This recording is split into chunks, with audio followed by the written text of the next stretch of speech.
Leo mama kanisa tunasherehekea sherehe ya mwili na damu takatifu sana ya Bwana wetu Yesu Kristo. Sherehe ya mwili na damu azizi ya Bwana wetu Yesu Kristo.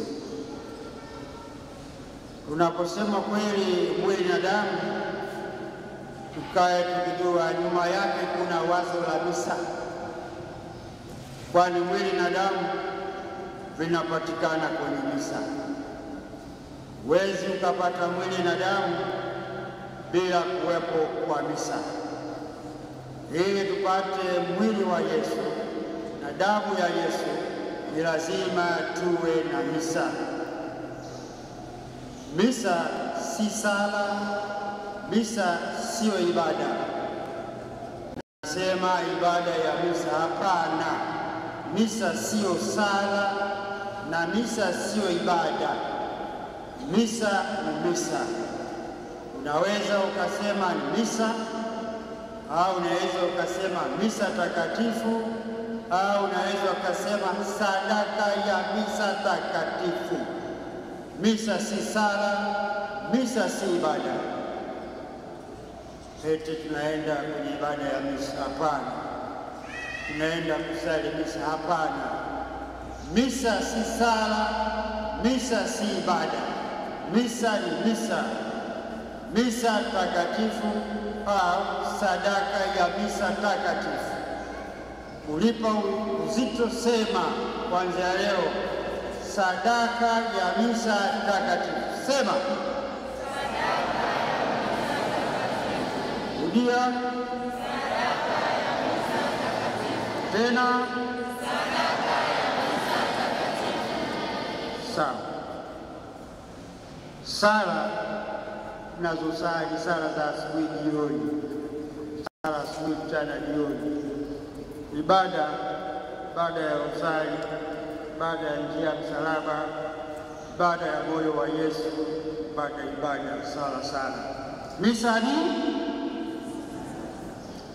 ni weni sauti, misa ni tena duwe ni sadaka ya misa takatifu. Misa si sala, misa si ibada. Misa ni limoja, ni misa. Misa ni limoja, ni misa moja. Ili misa limoja linaanza kwa wimbo wa maingilio na wimbo wa mwisho. Misa inapoanza inaanza na wimbo wa maingilio, na wimbo wa misa ukiisha, mwisho wa misa, wimbo wa mwisho, ndio misa imekwisha. Kwa hiyo inakupasa wewe mwamini, wewe wimbo wa mwanzo wa maingilio uwe umeshakaa ndani. Anayeingia mwisho ni padri na ministrati, na misa inaisha kwa wimbo wa mwisho. Umaliza wimbo wote kuimba, wimbo umekwisha, ndiyo misa imekwisha. Wimbo wa mwisho wote uishi ukiwa ndani ya misa, na wimbo wa mwanzo wa maingilio uwe ndani ya misa. Anayeingia mwisho ni padri, lazimisha misa takatifu, si wengine. Kwa mfano, mimi ni kasisi Martin, hata akija Baba Mtakatifu yeye ataingia kwanza, mimi naongoza misa, nitaingia mwisho. Tunaendaga uwanja wa Taifa, si ndio? Wananchi tunaambiwa kuingia 12 mpaka 12:30, si ndio? Alafu rais au mkuu wa mkoa wa wilaya wa tarafa anakuja saa 3, ndivyo si? Mkuu wa taifa nchi mkoa anaingia mwisho, anaingia mapema. Anayetangulia kuingia kama kuna dhifa ya kitaifa, wa mwisho kuingia ni wananchi au rais. Na misa hivi wa mwisho kuingia ni padri. Tena uwai wewe ukaja kanisani ukakuta wimbo huo umekwisha pita, umechelewa, haukuwepo katika misa takatifu, na ujihesabu haukusali, hata kama mnasema mjui. Kama mjui, ninawafundisha. Kama mmesahau, ninawakumbusha. Ukija kanisani ukakuta wimbo wa maingilio umekwisha, umechelewa, rudi, tafuta misa nyingine, subiri hapo misa nyingine. Hata baadhi yetu mnaingia kimababu, si halali yako kumpokea Yesu au stahili. Wewe ni mzamiaji tu, geti crasher. Watu wanamsoma umekuta geti. Upasi kuchelewa, upasi kuchelewa. Wimbo wa mwanzo ndio wimbo wa mwanzo, uimbwa ndio misa umeanza. Kitabu kinachotulia pale, ule wimbo upo kitabuni. Kama kwaya wasipowimba, padri anausali, ndio hapo wimbo unafungua misa. Ukija kanisani ukakuta wimbo tayari, kumechelewa, nenda mahali pengine au subiri misa nyingine. Hata ukizamia sawa, usipokee kwa vile haukuwepo tangia mwanzo, mwili na damu vikiwa vinatengenezwa. Wewe mzamiaji tu, usipokee, haukuwepo. Misa ni moja, inaanza wimbo wa maingilio, inaisha wimbo wa mwisho, ndio misa hiyo. Na anaingia mwisho ni padri. Akishaingia mwisho padri, hakuna yeyote anayeruhusiwa kuingia tena kanisani, wabakie nje. Ndiyo mafundisho na ndiyo ampasi. Padri kashaingia, wewe mkaingia baadaye. Rais ameshaingia uwanja wa Taifa, milango inafungwa ifungwe. Sinafungwa. Ukiamua kuingia kinguvu inatokea nini? Watakutandika risasi, wanaanza kuwa na mashaka na wewe. Rais akiingia milango inafungwa, mkuu wa mkoa akiingia hakuna mwingine kuingia, na baba nyumbani wanaambiwa mwisho, wala acheni, amekawia. Eti baba karudi, mtoto anakuja baadaye, utaipata, atakushughulikia kama baba makini. Baba ndio anaingia mwisho, lakini si halali uingie saa 6 usiku, saa 5, awai vile vile. Umechelewa saa 12 jioni, mtoto likiwaje usiruhusu tena liingie. Baba mwisho, na ndio misa akiongoza ibada misa anaingia. Padri akiingia kuanzisha misa, usiingie. Nasema ndio fundisho, si langu. Kama udini na kufundisha, kama ulisahau ninakukumbusha. Ndivyo hivyo. Ni ugumu wa mioyo yenu, hamtaki. Padri akiingia hakuna mwingine kuingia. Ndiyo fundisho la misa.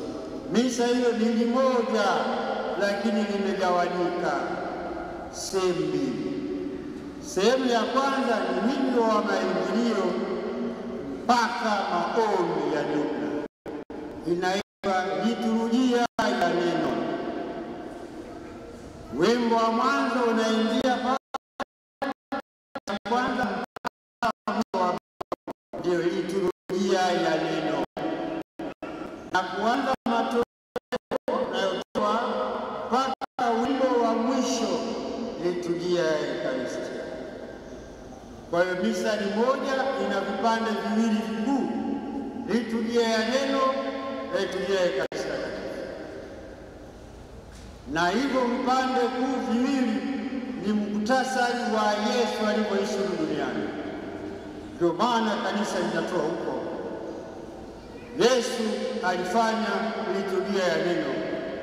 Yesu alifundisha, Yesu alitangaza neno la Mungu, akalieleza kinaga ubaba, akawafundisha watu waelewe neno la Mungu, maelekezo ya Mungu. Sehemu hiyo ndiyo mimi niko hapa.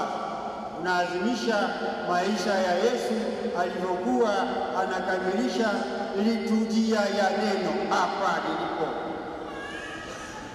Yesu alifundisha neno la Mungu, akalifanunua neno la Mungu, akawaambia watu walio hapa. na ndio maana tunasoma maneno ya Mungu, alafu na mimi nafundisha. Ndiyo liturujia ya neno. Hapa tulipo ndio sehemu ya kwanza ya misa ya neno. Tunapoanza kupokea mapaji na matoleo, kwenda pale ndio liturujia ya Ekaristi Takatifu. Liturujia ya Ekaristi Takatifu, Yesu anajitoa. Tunapoazimisha pale liturujia ya Ekaristi Takatifu, tunaazimisha sadaka ya Yesu Kristo msalabani, Golgotha, Kalvario, fuvu la kichwa pale. Yesu anachinjwa hapo, Yesu ndo anatoa sadaka hapo. Pale ndiyo liturujia ya Ekaristi Takatifu hapo. Pale ndio msalabani kwa Yesu, hapo ndio fuvu la kichwa, Golgotha, Kalvario. Ndio maisha mawili ya Yesu aliyoishi. Alifundisha, akahubiri, ndio hapa akajitoa pale sadaka. Nani mnapaswa kuishi liturujia ya neno la Mungu? Mnapaswa kuishi liturujia ya Ekaristi Takatifu. Maisha yenu yatawaliwe na liturujia yote ya misa takatifu. Mtaishi hivyo, uishi maisha yenu ya kila siku liturujia ya neno, uishi maisha yenu ya kila siku liturujia ya Ekaristi. Hapo anajitoa. Ni lazima huo unasoma neno la Mungu na kulitafakari na kulifanyia matendo ya wema na huruma, upendo na ukarimu. Hayo ndio kujitoa kwako hapo altareni, ndio Golgotha, Kalvario, fuvu la kichwa hapo. Maisha yako yatawaliwe na liturujia ya misa. Misa inabaki kuwa ni moja, mwanzo wa misa mpaka mwisho, ule wimbo wa mwisho na mwanzo wa misa. Wai kutoka kabla ya wimbo haujaisha. Hayo ni mamoja, ni misa letu ni moja, na haiwezekani na hapasi padri anakuja liturujia ya neno, wimbo unaanza wa maingilio, tunamaliza na maombi, nafungua tabernakulo, afu naanza kuadhimisha. Hapana, hiyo sio. Na padri hapasi yoyote anakuja tu tukiingia na kupokea sadaka zenu na matoleo, nenda pale nafanya misa mageuzi, afu nawapa Yesu. Hayupo Yesu. Hata kama liturujia ya neno pekee, Yesu hajapatikana. Hata kama liturujia ya Ekaristi Takatifu, Yesu hajapatikana. Ili tuweze kupata mwili na damu azizi ya Bwana wetu Yesu Kristo, misa liwe lote, vipande hivyo vikubwa viwili vikamilike, ndiyo anageuka kuwa mwili na damu. Misa takatifu ni muktasari wa maisha yetu. Maisha yetu lazima tutawaliwe na neno la Mungu, sala, ibada. Maisha yetu ni lazima tujitoe sadaka katika maisha yetu. Maisha yetu ndiyo misa moja, ni misa hiyo. Misa inaanza na wimbo wa maingilio. Wimbo ukianza, misa ndio imeanza. Kama kadiri ya maisha yetu huwa tunafanya maandalizi, mazoezi mbalimbali mpaka Yesu. Tunajiandaa kwa matukio, iwe ni gwaride, watu watasota kadhaa, chakula tunaandaa kwanza, tukiunga tu mama na kukoroga mpaka uchekeche. Uchukui mchele ukatupia hujaoza hujachambua, hapana, unafanya maandalizi. Misa inadai maandalizi ya kujiandaa kuja kuiadhimisha, sio kuisali. Misa takatifu inadai maandalizi, kama vile mama unavyochekecha unga, unapeta mchele, unatoa chuya, unaosha wali bado, unaandaa, unaosha nyanya, karoti, vitunguu, unaandaa ili upate chakula kizuri na kitamu. Misa inadai maandalizi. Sisi Wakatoliki tukizingatia misa ya kwanza iliwekwa siku ya Alhamisi Kuu, na sisi ndo Alhamisi yoyote inaenda kwenye maisha yako ujue ni Alhamisi. Kila Alhamisi ni Alhamisi Kuu ndogo, kama vile Dominika ni Pasaka ndogo, si ndio? Alhamisi ni kila Alhamisi ni Alhamisi Kuu ndogo. Kuanzia hapo tunaanza kujiandaa kwa sadaka ya misa takatifu kuanzia Alhamisi, kwa vile iliwekwa siku hiyo. Alhamisi, kila Alhamisi ni maandalizi ya mbali ya kwenda Dominika, kwenda kuadhimisha sadaka ya misa takatifu. Unaanzia Alhamisi na neno la Mungu, na ndiyo maana utamaduni wa mapokeo ya kanisa, kila Alhamisi kuna ekaristi ya kuabudu ukikumbukia na misa. Alhamisi ndio unaanza pale kujiandaa tangia Alhamisi, soma neno la Dominika. Unapofika Jumamosi ni maandalizi ya karibu. Kabla hujaenda kulala, hakikisha Biblia yako, misali, shati, suruali, gauni, sketi, kila kitu viko tayari, unajiandaa. Ukiamka ni kusugua basi na kwenda, kama utakoga sawa, ili uwahi. Wengine mnaamka na unaanza kutafuta kiatu, unatafuta shati, utachelewa tu kama mnavyochelewa. Kumbuka maandalizi ya mbali ya Alhamisi na ya Jumamosi, hiyo ndio maandalizi ya karibu. Kila kitu kipange, maana inabidi sasa tufundishane. Kila kitu kipange vizuri ndio ulale. Ukiamka ni kutandika, kuswaki, kukoga na wapi. Na zaidi ya ujue, mimi mpaka jengo langu la kanisa parokiani kwangu dakika ngapi, masaa mangapi, nikitembea kwa baskeli, bodaboda, bajaji, gari langu, upime uvijue. Ndio hapo uweke saa ya kuamka ili uweze kuwahi wimbo ukukute ndani. Ujue kwa miguu ni dakika ngapi, kwa chombo chochote ni dakika ngapi.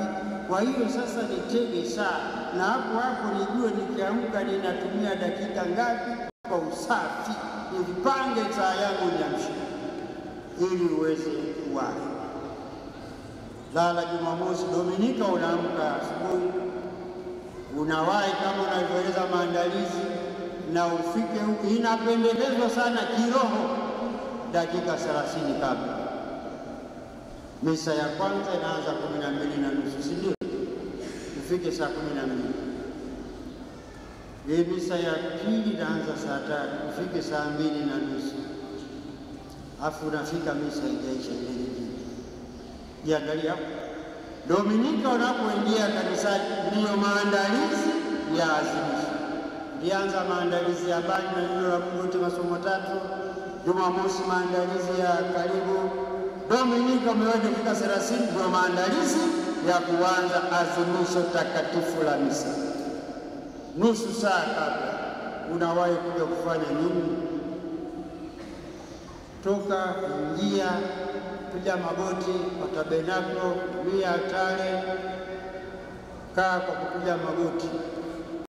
Kama mgonjwa umekaa, umesimama, anza kumshukuru Mungu.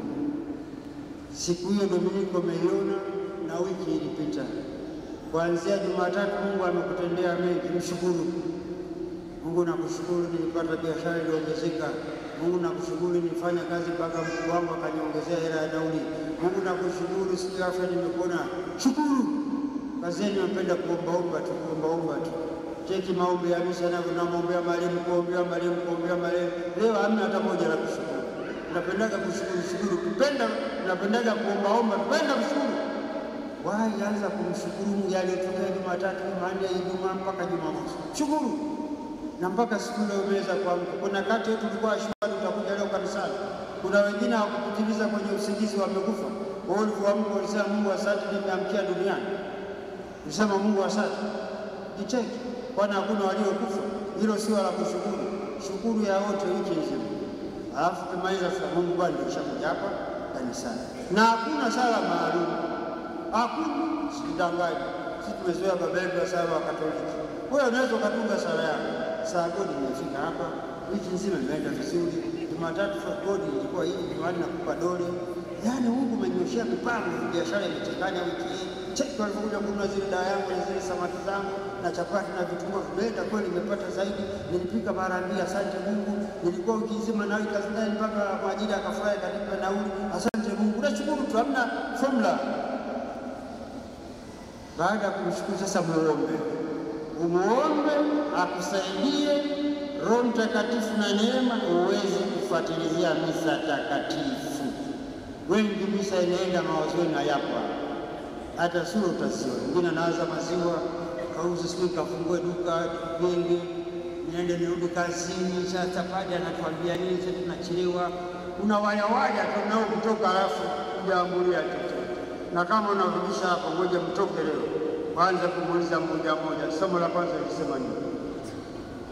Wimbo wa katikati kitio shangilio ilikuwa nini? Somo la pili Injili, wazo kuu nilimuulizani cheki ngoma nzito. Msikiwa na yale na sadiki kwepo, baba yetu kwepo, kupiga magoti kama kawaida. Hata hiyo baba yetu inabidi kila usalipo unaiona tofauti, inabadilika, sio ya wiki iliyopita. Kwa hiyo Mungu uwe pamoja na kushukuru. Sasa naomba uwe pamoja nami. Asante, kwanza nimewahi nusu saa. Sasa nimeshakushukuru ya wiki.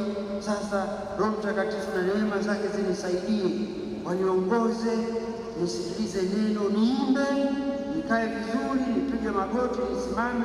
Mungu katika liazimisho hili na uchaji, nitambalie misa lote, nisikilize sala, nipate mpaka picha, niitikie, niimbe, kwa kupiga magoti nipige, kwa kusimama nisimame, kwa kukaa nikae, nisikilize vizuri neno la Mungu lile, nisikilize mafundisho, kutoka hapo nikitafakari, niimbe kabisa kila nyimbo na kiitikio. Hata nikienda kupokea, naenda kwa uchaji kufanya hivi. Hao jamaa wanasema siku hizi ni kupokea ulimini, kongamano la Kanisa Takatifu limesema nitoe ulimi wote nje, sio namwekea padri leo aende. Mungu nimpokee na nirudi kwa uchaji, alafu nikirudi pale nikushukuru nimekupata live. Mungu yuko mahali popote. Hata sasa hivi Mungu yuko hapo. Kwenye neno la Mungu Mungu yuko hapo. Ukiona saa nyumbani kwako na mke wako na mume na watoto, Mungu yuko hapo. Sasa kwa Ekaristi hamna mfano. Pote huko nikusema hivyo, lakini Ekaristi ndio misa takatifu. Ndio unampokea mwenyewe live. Watoto wa mtaani wanasema unampokea mkataba. Original TBS Islam. Ndio Yesu mwenyewe Ekaristi ndio kupokea. Kwenye Biblia yuko maneno sana, lakini Ekaristi ni misa takatifu.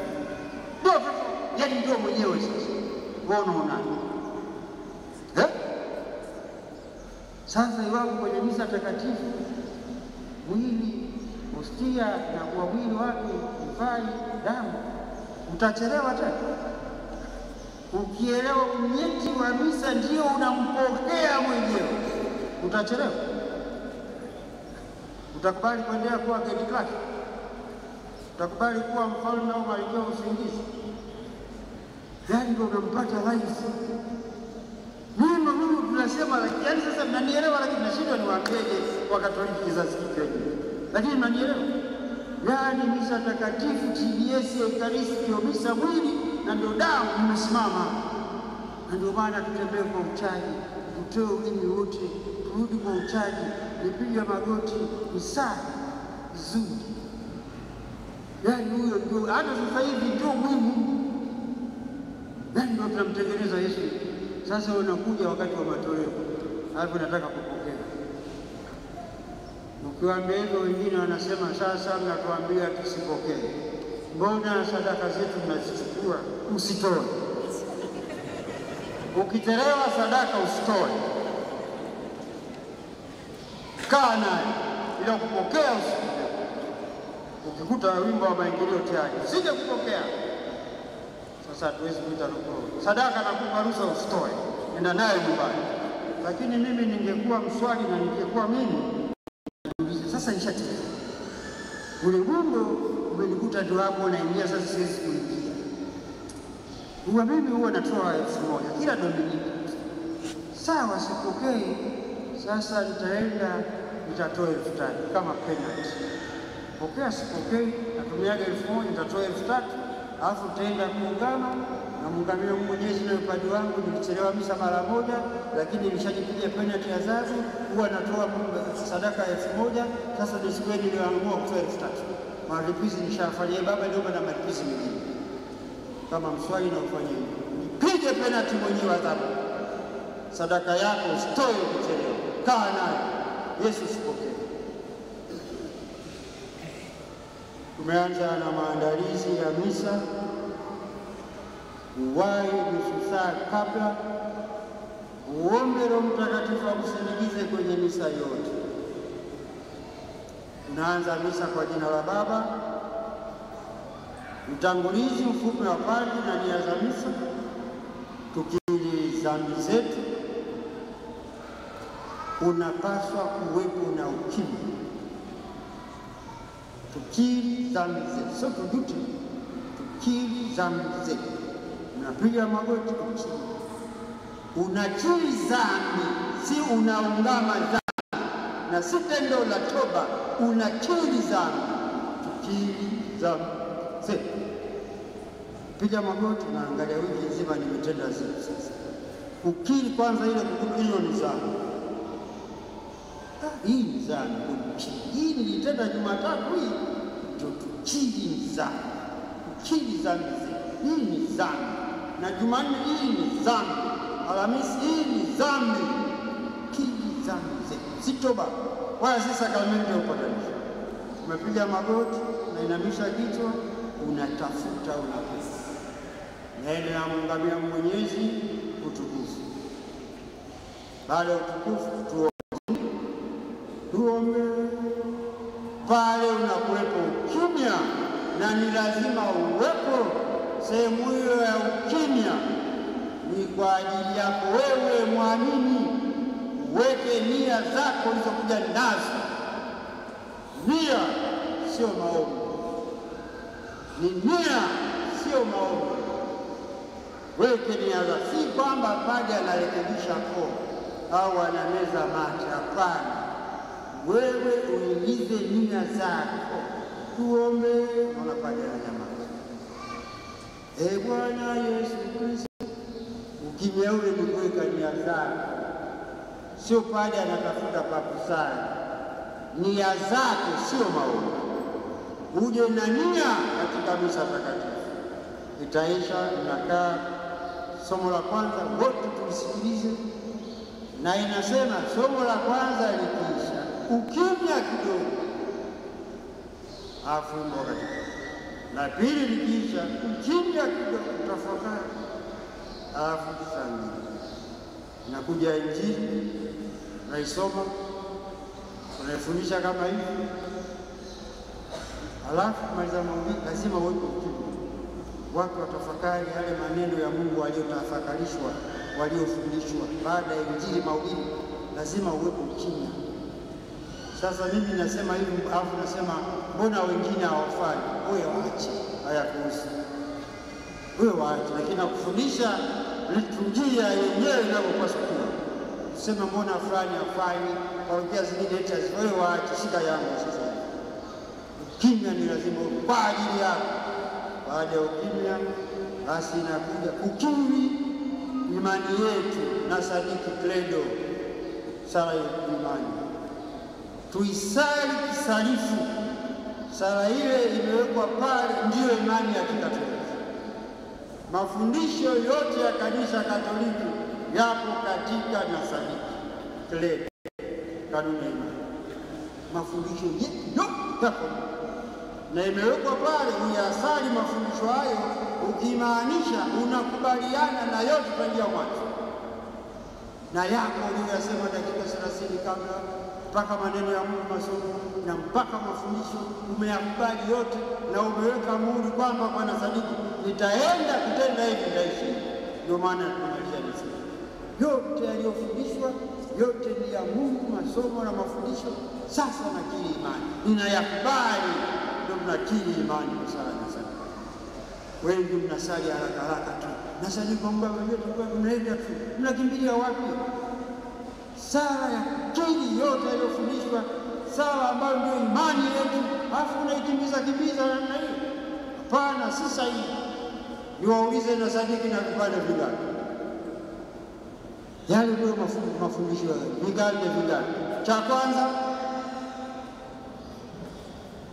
bila na sadiki na vipande. Cha kwanza, cha pili, cha tatu ndio utatu, si ndio? Na sadiki kwa Mungu, nasadiki Bwana Yesu Kristo, nasadiki kwa Roho Mtakatifu. Baada ya hapo nasadiki kwa Roho Mtakatifu, nasadiki kwa kuna kanisa, alafu batizo mmoja, alafu maondoleo ya dhambi, alafu na uzima wa milele, vipande 7 uvikuu. Na kila kipande ukitafakari, nasadiki kwa Mungu Baba Mwenyezi. Pata picha ya Mungu Baba Mwenyezi mkono. Nasadiki kwa Bwana wetu Yesu Kristo mkono. Nasadiki kwa Roho Mtakatifu kwa Baba na Baba mkoje huyo Roho. Nasadiki kwa kanisa moja takatifu Katoliki. Moja ni nini? Takatifu ni nini? Jiulize hilo kanisa. Nasadiki kwa ubatizo mmoja, ukoje ulivyobatizwa, maondoleo ya dhambi kweli, ufufuko uwapata picha, utakuwa umeisali kisalifu. Katika sala zetu pende kukua kusali kisalifu na kimchaji. Hakuna kupayuka baba vile vile ila tukuza farama wako fike unasali kunaangalia kwa nasali kwa Mwenyezi Mungu abikuna dua. Sala kisalifu na kimchaji. Mpate mpaka picha yale maneno. Muone Yesu, muone Roho Mtakatifu, ulione hilo kanisa moja. Kutoka na sadiki tunakuja kwa maombi yetu. Sasa ukweli nyinyi hapa ninawakuta mnajifanya kama hata level ya wakati mwingine hamjaingia. Liturujia haitufundishi kusoma maombi ya kitabu ambacho kilichapwa mwaka 1965 mpaka leo. Maombi yao maombi yanatokana na masomo na mafundisho na dhama nzima ya sherehe au sikukuu. Kwa mfano leo ni Ekaristi Takatifu, tusikie habari ya mwili, damu, azizi, maneno kama hayo. Wewe unachukua kile kitabu kimeandikwa na wamisionari Peranio au Kilema Sujibosho au Kashozi 1890 wanaomba mvua. Wewe wa Dar es Salaam ombi lako, Mungu tupe mvua upate majani uishe na mifugo yetu. Unafuga ng'ombe na mbuzi kondo, unaomba mvua. Dar es Salaam sisi hapa mvua ikinyesha watu kuchelewa kanisani. Mvua ikinyesha inatoka bwawa mito sijui tunavua na samaki. Mvua ikinyesha marobero katika. Mvua ikinyesha daladala wapati pesa, watu wasafiri. Mvua ikinyesha wanauza pombe na vinywaji wanakosa. Ni hasara tu mvua ikinyesha Dar es Salaam. Wewe unaomba kimsaidie hapa Dar es Salaam ya nini?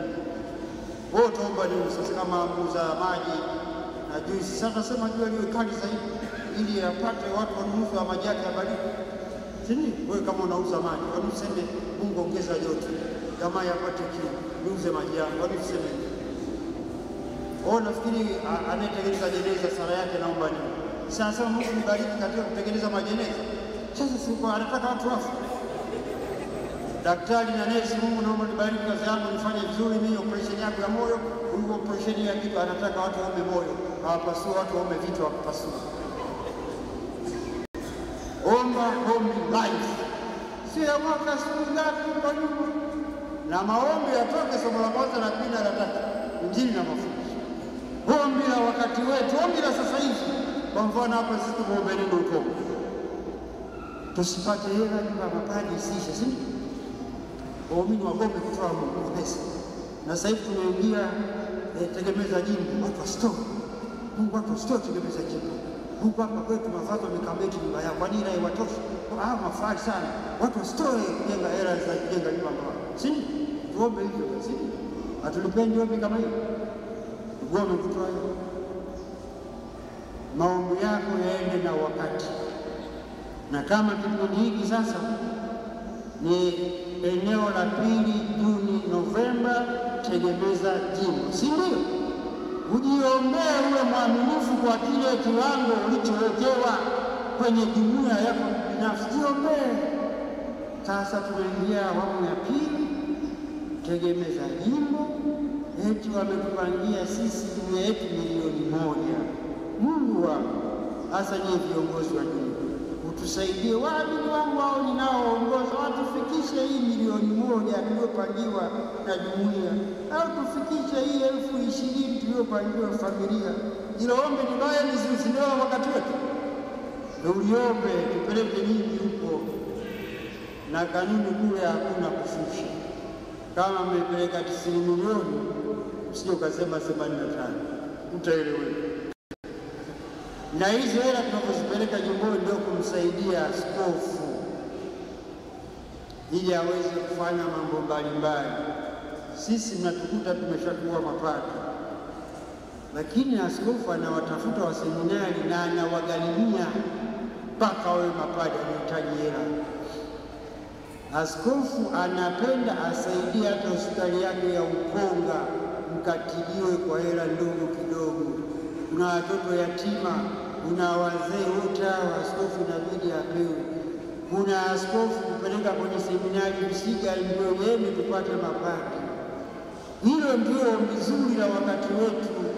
Sasa na kuna ile kila mmoja aongeze maombi yake ya binafsi, si ndio? Sasa ingiza sasa na yako live. Kwa hiyo maombi yetu yawe mazuri, inaendana na wakati na hitajiko na lile hasa tunachohitaji. Wengi mimi naomba muda mrefu sana, Mungu ajibu. Huyu mimi naombea kila misa siku naenda, Mungu bado. Sali rozari mimi nimejiwa, jibu anipatii. Niko rozari haya hamna kitu hajanipa. Nimeingia moyo na abudu kila Hamisi mwaminifu na sali pale Yesu Ekaristi, nisaidie. Atoe huyu Mungu kwa nini? Wewe na Mungu alafu kwa nini? Alafu anakuja mshikaji yako sijui shoga nani, naona unahangaika sana na mradi wa bwana nani na sali, huu mradi uende vizuri, unanipigisha sana bwana. Ndio sikiliza, twende kwa fundi. Kuna fundi Mbagala kuna au chini, mtaalamu sana nini, dawa zako zinunuliwe hadi wewe watu hawaja hadi wewe wewe kupeleke kwa fundi wapi Vikini au Mbagala. Unaenda kwa yule fundi, yule mchawi, mganga wa kienyeji wa chawi, anapiga kadaglala, silete kikumbuzi nini hapa na damu sijui nini, samaki wa kubwa, mbuzi, kondoo, nguruwe, mchele, maharage, unampelekea.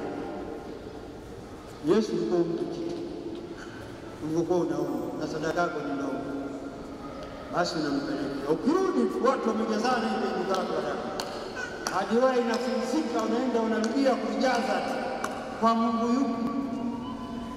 Katoliki ndio dini ya kweli yenye Mungu wa kweli. Wengine wote wanagangania, wanakabisa kakuli. Msiwani. Wewe umefanikiwa kwa Mungu yupi? Yesu huyu wa Ekaristi kumfundisha kwa liturujia aliyomwomba Mungu. Nataka kusema omba unalohitaji. Sasa ni lazima ujue unahitaji nini. Wengi wenu unaomba unalopenda na unalotaka. Akupi Mungu. Mungu anakusema nikimpa huyu kwanza utatenda dhambi zaidi. Ndio maana nasema unalohitaji. Mungu anatupa unalohitaji. Sasa muombe Mungu. Mungu niambie nikuombe nini ninachohitaji, sio ninachopenda, sio ninachotaka. Na hata kufunulia. Sasa sijui kama nishawahi kuwapa mfano, Mungu napenda kurudia. Wewe umeenda ndio moyo likiwa kila kitu, kila wiki unasali na misa na hata sadaka yako kubwa. Mungu naomba nisaidie ni mkurugenzi. Nikipata mkurugenzi pale kuna vyeti, inakimbia kama ndege. Nitapata na simu ya kule tu mimi kupiga tu, wanalipia kule. Upishi watamlipia, gari na watamlipia, mlinzi watamlipia, na nitakuwa na gari la mke wangu au mume wangu. Hebu niendelee na kazi. Mungu nipate ukurugenzi. Afu ule ukurugenzi una nani safari nyingi, nitakuwa napata zile hela zote. Mungu akupe. Anaweza kukutajia jamaa anaomba hiki cheo hiki kina gharama.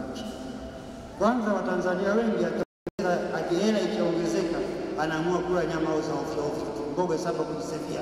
Kuna mboga ya kuku, nguruwe, ng'ombe, mkiwa kondoo, mbuzi. Yote amevipanga pale mboga 7. Si unajaribu afya. Tanzania wengi hela ikiongezeka, ngoja nianze na kula na pilau na biriani, kula tu. Wewe unaweza kaugua, kila manyama ready mtu utaugua, nisilipe kwanza. Alafu nikimpa kicheo, ile gari la kukimbia kama ndege. atazunguka Tanzania yote, alafu akiwa ni mwanamke mgeni ataanza na kubeba na wanaume akalale nao, na kama ni mwanaume atabeba sekretari. Huyu anaenda kutenda dhambi. Si Mungu anatujua mapungufu yetu. Huyu nikimwongezea hela mlevi kupindukia mpaka hapa tu ada ya shule itoe mwenzake ndio anahangaika tu. Mume wake ndio anahangaika peke yake kwa ada. Sasa nimwongezee tena huyu kwamba huyu simpi. Kwa Mungu anakuangalia hizi. Sasa uombe ujue unahitaji nini. Usiombe unalotaka unalopenda. Unalohitaji mwambie. Na katika hiyo mimi nafanyaga mfano mmoja huo unavyoomba hivyo, kumbe Mungu kashakubariki wewe unaotafuta ukurugenzi au meneja, hata na ubunge au waziri. Mungu kashakubariki, una adioya zako 3 zote zinafanya vizuri, unapata faida. Una pharmacy yote unapata faida. Kuku kwako nyama wakaaji watu wanazidi kuchukua sana, yote unapata faida. Maziwa wewe ni mwaminifu, mtii maji, watu wanagombania maziwa yao wote unapata faida. Yeye amekomacha huko, hela zinaingia, nipate ukurugenzi au meneja, niwe mbunge na niwe waziri. Kumbe Mungu amekubariki, unalijua hilo. Cheki unapomwomba hakuna alivyonipa, unakufuru, kumbe akakupa vingi, useme asante. Na ndio maana hakupi lingine. Hivi mimi naomba hivi, hakuna leo nifadhilia mengine kweli. Kwa mfano kuamka leo ni fadhila ya Mungu. Cheki unayoomba, uombe unayohitaji.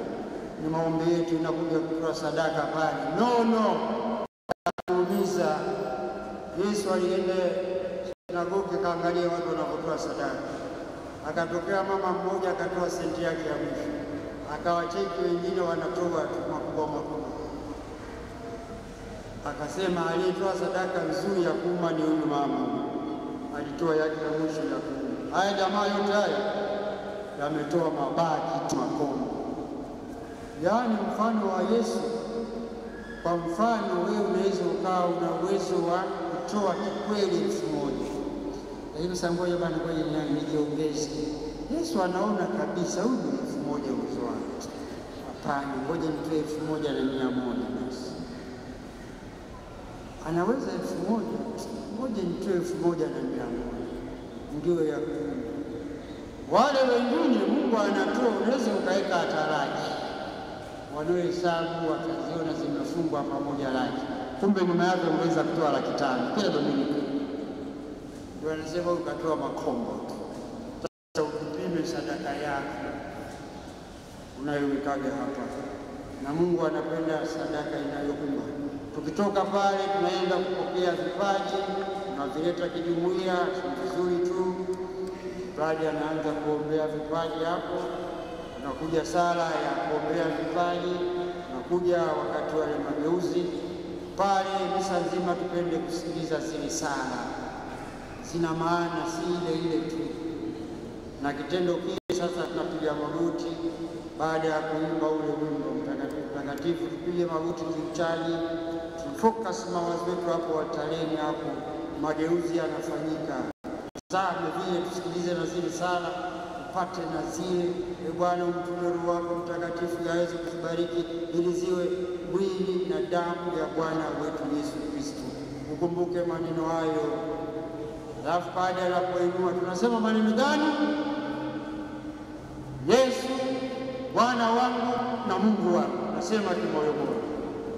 Ni kukiri kwa Tomaso ambaye alikuwa anasema Yesu hajafufuka. Si mnamkumbuka Tomaso? Alafu watu wabishi kwenye jamii wanaitwa ni kina Tomaso. Usisahau hilo jina, wabishi. Tomasi anatukumbusha nini? Basi Yesu ndio akamtokea rai, ndio ni mcheki kiibada.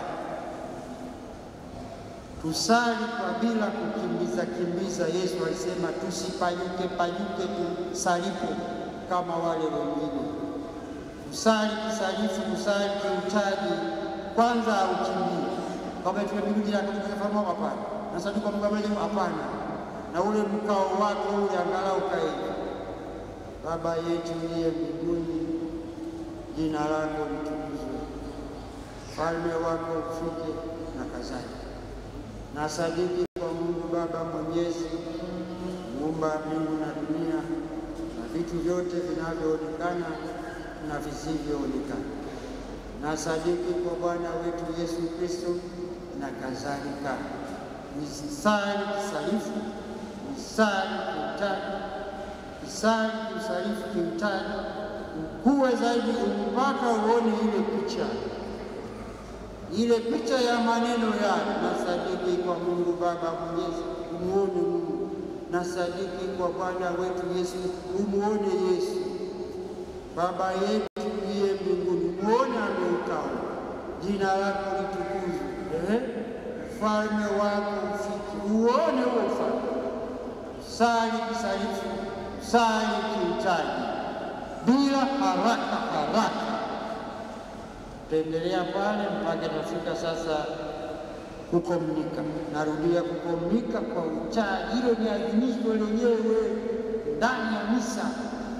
Yesu ndio hilo original. Then TBS imesimama, mkataba ndio mwenyewe. Hata ukija basi ndio kwa uchaji,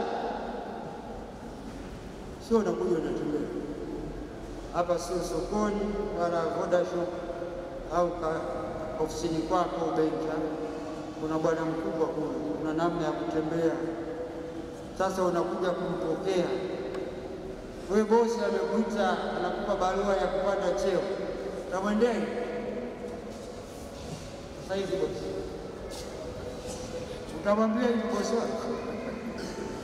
Wewe waangalia wanaume na wanaume wake, tokea Samia wananipa sana wanaume, kaja Samia mwanamke mzio anajitetesha, ndio rais, utamtezemekea bila dhahabu rais. Sasa Mungu, mawaziri wengi wanaume hawana ujanja, ikitokea Samia anakuwa wapenda wadogo tafikiri tu. Sasa kwa Mungu endeni, yaani Mungu ndio zaidi, tembee kiuchana.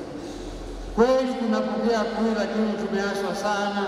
Turudi utamaduni wa zamani wa ulimini. Tunapokea si mkononi, kiganjani, ganja cha kushoto hivi, cha kulia hivi, halafu vidole hivi ndio vinachukua. Umumunye, simtafuni, nenda ya mbali kule, pishe wengine. Naambiwa inavyopaswa kugawiwa komunyo, sio mwili wa Kristo. Mwili wa Kristo hapana, maneno yake, huu ni mwili wa Kristo. Padri au mtumishi anapasa kukwambia huu ni mwili wa Kristo. Amina. Sasa tusiseme maneno mengi, mwili wa Kristo. Amina. Kiganjani kushoto, ya kulia chini, nenda mbali, vidole hivi kuwa sharti, lamba vidole. Hata wengine huwa naona anaangalia lamba eti hajaona, angalia vizuri kwanza, unavaga mawani mpokea ujaotora lamba kiganja, heshimu ndio mwenyewe, lamba vidole ndio mwenyewe. Usifasi na mdondosha dole, kila punje ni Yesu. Wewe unajifanya hapo, unapiga magoti, unafanya unaimba, alafu unamkanyaga, unamwacha watu wanamkanyaga, alafu nishawafundisha hivi, naachia nenda hivyo, utakula kwako, simba wafundisha. Lingine, kupokea simu mdomoni, mnaweka mkomisha aleni, toa ulimi nje wote, aweke ulimini hapo, ndio vinafuasa kwa sio Dada zangu na mama zangu, mnakatabia hapo, toa ulimi nje. Si unabusiana na mumeo, nampa na ulimi, kwani anadui Yesu ndio unalenga Yesu. Nani alingi sasa? Toa ulimi nje.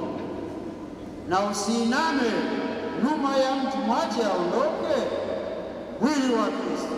Amina. Naenda mbele. Inapendekezwa kupokea ulimini zaidi kuliko. Kwa nini? Ndiyo utakatifu zaidi na ndiyo usafi. Wewe umeamka leo, umeshika wapi na wapi, boda boda, pikipiki, bajaji, mikono umesanya, afu na sisi tuingia kanisani hatunawe wala hatutawashi kama watu wenzetu wale. Wenyewe wananao.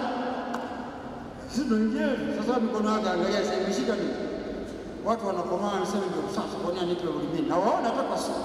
Wanang'ang'ania hivi. Tunataka huko ni nini?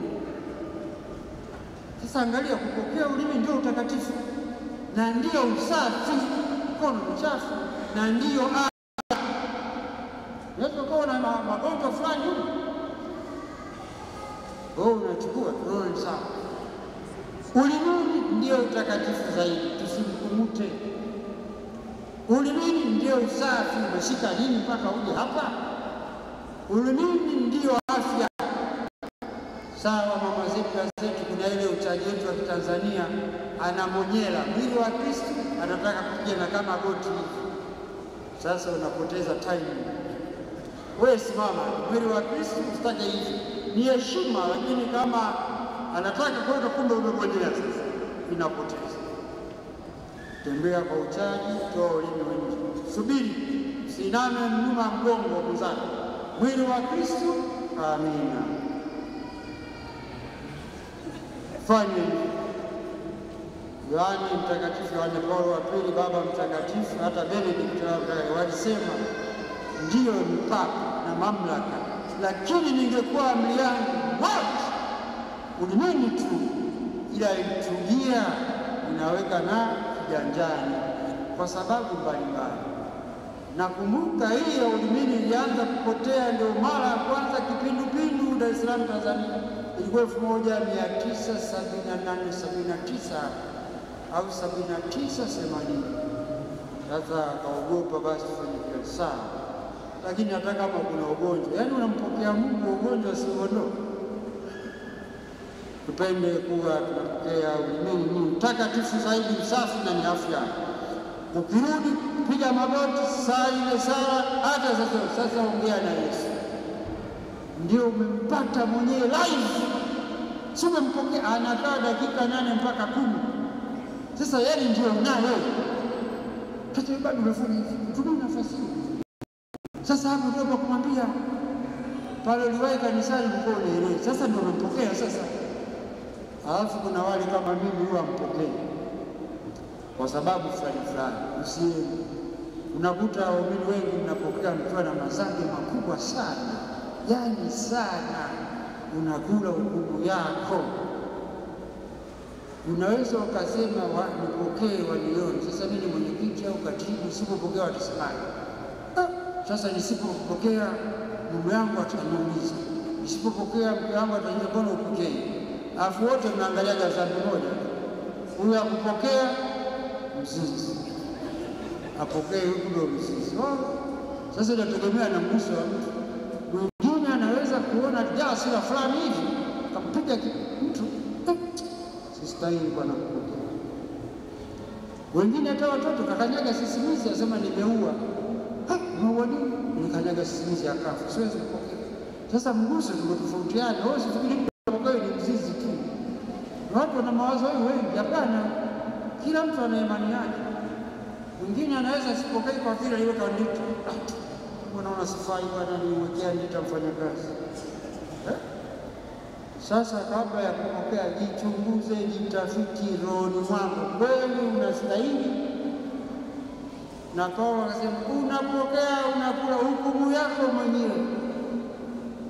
Paulo alisema kwa watu wanaopokea wakiwa na dhambi zito, unakula hukumu yako na mnamweka Yesu mahali pachafu, na unaendelea kumpiga Yesu mijeledi, kumtia miba kichwani na kumchoma mkuki, kupokea bila kustahili. Unaweza ukawacheka chumba sugu, dhambi ikawa hiyo ya kushindwa kupokea. Sawa, usipokee. Lakini kumbe maisha yao ni bora sana. Kwa mke wake na mume wake wanajiita hivi, asubuhi, mchana, jioni, msala na usiku, wanapeana nyama ya ulimi. Unajua nyama ya ulimi, yaani mtu mume anasema ngoja niwae nyumbani kapeana nyama ya ulimi na mke wangu, lakini najua mimi si. Yaani wanapendana upeo.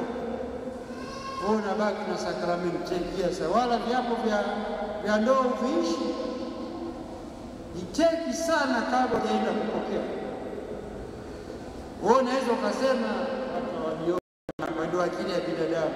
Tumekubaliana Mungu yupo popote. Sasa Mungu anakuangalia.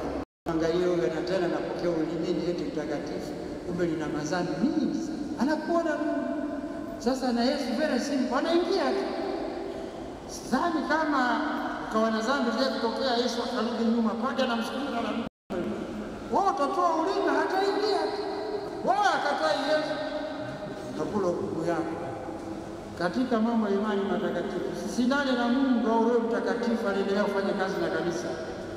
Ukitaka kufanya hivyo ni sawa sawa unachukua mkono wako wa ngumi unaenda kujibamiza kwenye yale majabali ya kwanza mpaka aliposikia Mungu nani anaumwa kidogo, muone daktari wamsaidie. Unamwombea na mke wako, unamwombea na mume wako, unamwombea na familia yako. Unampokea ndio unaongea naye pale. Hakuna kanuni wala somo. Wewe sema tu yote kwa Yesu. Radi usimtukane. Hata ukimtukana utakuacha. Na baada ya hapo padri akimaliza kukomunisha, wimbo wa kukomunisha uishi. Wote wamekomunika, wimbo uishi hapa. Kwa wote jumla, kila wimbo una tendo lake na kila tendo lina wimbo wake.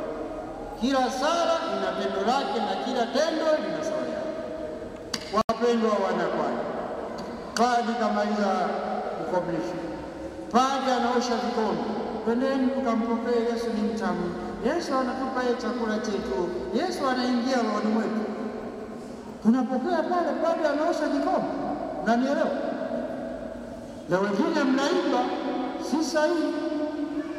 Wa mwisho kupokea kanisani. Mungu hapo kupokea mwisho. Baada ya hapo ukimya ndio ule dakika 8-10 watu wazungumze na Yesu wao waliopokea. Wimbo siendelee. Hata kama kuna wimbo washo, sasa mtaangalia si mnajipanga vipi. Kushukuru kijumla ni vizuri, tutaweka wapi? Kuna ile umemaliza beti moja kushukuru afuki. Umaliza kupokea ukimya wa kutosha alafu kushukuru. Tutaangalia. Sasa si pande kasharudi hapa hata kuendelea na misa sala ya mwisho, ni bado mnaimba. Tumshukuru Bwana. Kila wimbo una mahali pake, tendo lake, na kila tendo na mahali na wimbo wake. Kwa mfano padri akishaguswa tayari na kuingia kwenda kwenye ambu pale wimbo ukome, padri ameshaingia kanisani. Padri naingia, padri aingie sawa. Padri mimi nimeshaingia. Nimeshafika, kwa nini mnaniambia niingie? Nishafika sasa, msiendelee na wimbo. Alafu kuna ule mwana kondoo. Na upanda kweli kuimba. Ule wimbo ni wa kusindikiza tendo analofanya padri katika kumega mkate. Padri akisha mega mkate, wimbo ukome. Na kama mmeshanoti mimi ninasema maneno, sitaki wimbo, mambo takuchelewesha. Nishamega mkate kitu kimoja tu, hata utahesabu ni sekunde ngapi. Ni bado mwana kondoo, dakika ya pili ya tatu. Nishavunja. Ule wimbo ni kusindikiza tendo la padri kuvunja. Amemaliza ukome. Kwa hiyo wimbo mfupi si mnao. Alafu na vile inaweza ikatokea kuvunja kurefu. Kama kuvunja ni kurefu, za kuvunja ni nyingi, ile mwana kondoo muendeleze. Mwana kondoo mnaiendeleza tu. Yaani endeleeni tu mpaka kiongozi ibada akimaliza. Kwa hiyo akivunja kuishi. Sasa zinapokuwa nyingi kwenye maadhimisho, wengi mapadri, endelea tu mpaka tendo yule analofanya mwongoza ibada celebrate akimaliza namaliza. Kwenye endeleeni naruhusiwa, kwa sababu ule wimbo ni kisindikizo cha kuvunja bado kunaendelea. Kwa hiyo endelee. Na nielewa kwani. Sasa ndio uzungumze na Yesu mpokea. Padri akishafika hapo, wimbo wa shukrani ukome, tuende hatua nyingine. Sasa kuna matangazo. Ikawaida matangazo ni mafupi sana. Sasa matangazo yanaanza kuwa marefu, wengine tunasababisha sisi wenyewe tuchache. Sasa unaweza ukakuta mfano tu, si hivyo, natoa mfano. Mwenyekiti wa halmashauri anataka kukutana kamati yake tendaji, wapo 5 wanaenda tangazo hapo. Sio tumiane message. Tumiane message si watu. Watu wanataka kukutana viongozi wale 5. Tukatangazie kanisa nini 5? Tumiane message. Hii jumuiya yenu mtaka kusema sisi fulani mtakutana. Na yeye inatuhusu nini wakati jumuiya yetu? Tumiane message. Matangazo yanayotuhusu tena mafupi. Tangazo. Haihitaji maelezo. Tangazo. Fupi. Sasa tuna matangazo marefu sawa, lakini napasa kuwa mafupi. Unaweza kukuta matangazo ni marefu kushinda hata mahubiri pamoja na neno la Mungu.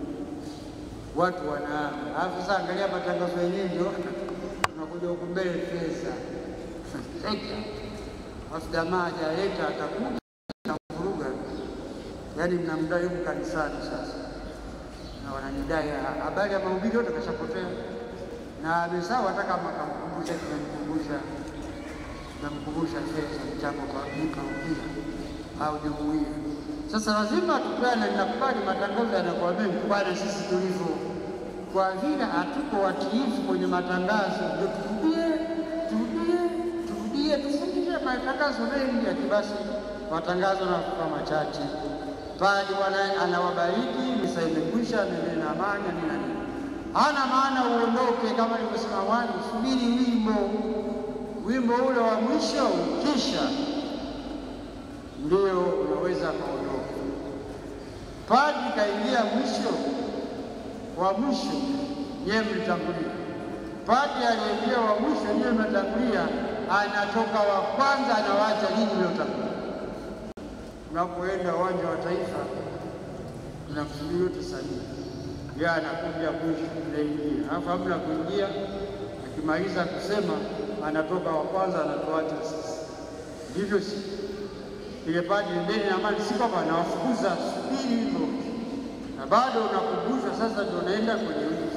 Sekunde ukiwa umesimama, upiga magoti, umekaa, Mungu asante, azimisho limekwisha, sadaka misa takatifu tayari, naingia mtaani. Unaenda na hivi. Piga goti, Mungu asante.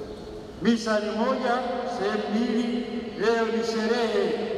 Hatuwezi kupata mwili wa Yesu na damu ya Yesu bila kuwa na kwa lugha ya mitaani. Yesu anatengenezwa au anazalishwa katika sadaka ya misa takatifu. Bila sadaka ya misa takatifu hakuna Yesu. Lazima tuwe na misa ndio tumpate Yesu.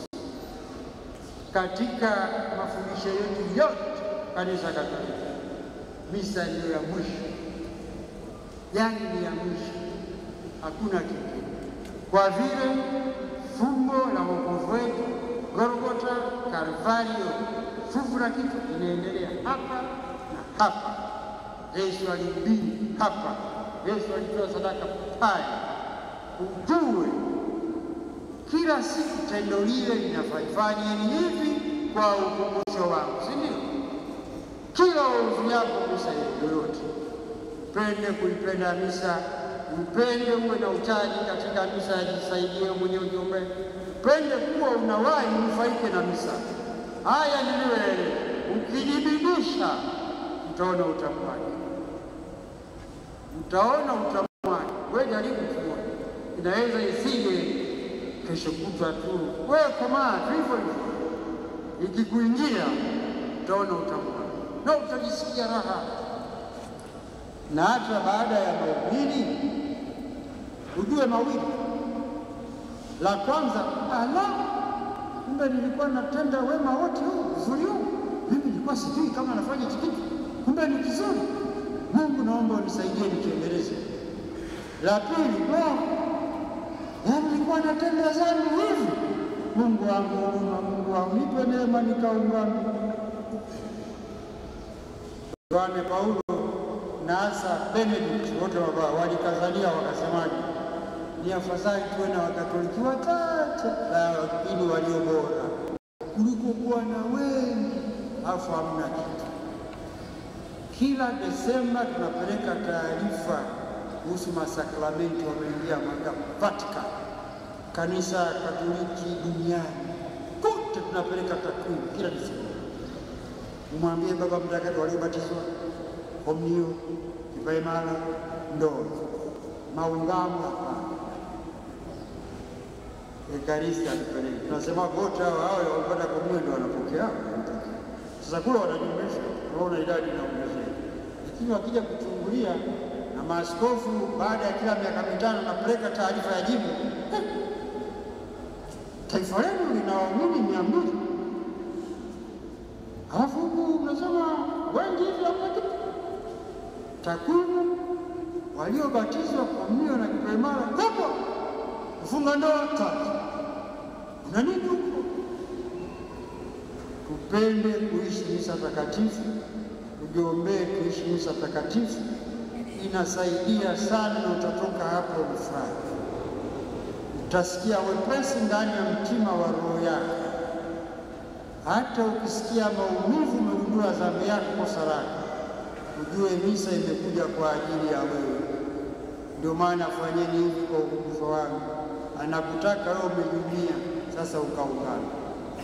Yote katika yote tunafanya sherehe ya Ekaristi, tumetumia muda wote ndio azimisho hilo, na ndio maana walitoa Alhamisi. Huko nje tuazimishe vizuri taratibu, tufundishane tu. Tupende kuenzi misa, penda kujiombea, upende misa kwa mafundisho ya Mtakatifu Kristo.